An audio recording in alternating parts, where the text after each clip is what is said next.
Yan. Hello there mga Chingguyang!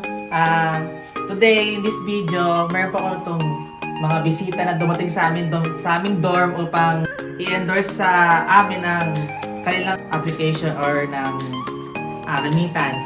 Ito si Repax TV, si Ate Hazel at saka si Shane.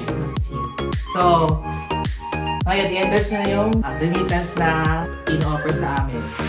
So yun mga Repax, mga Chingguyang, sa mga bago natin sa Korea na wala pong handpass remittance app, wala pa pong amount, inimitahan ko po kayo mag-register po sa aming pong application. Available po ito sa App Store at saka sa Play Store. Para po sa information, chat nyo na po nating page Repax TV.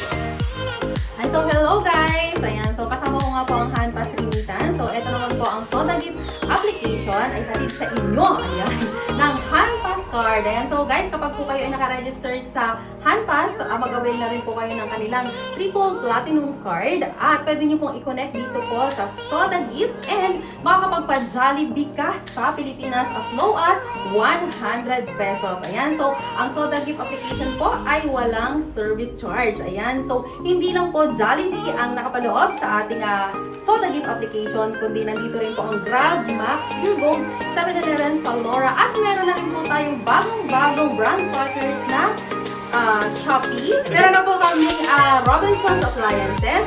Kapartner na rin po natin ang SM. At kapartner na rin po natin ang Gcash.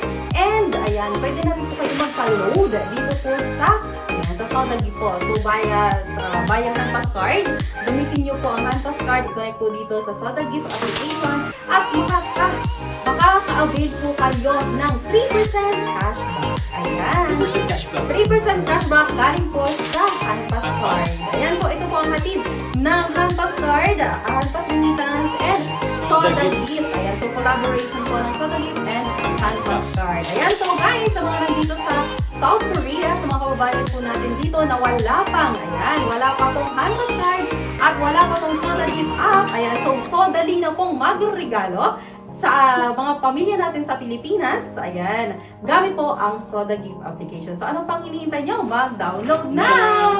And don't forget to follow Chingguyang TV mga Repax. So huwag nyo pong kalimutang i-follow po Chingguyang TV, Repax TV, and Hazel Grace Zerico sa Facebook. And ayun po, thank you! Bye-bye!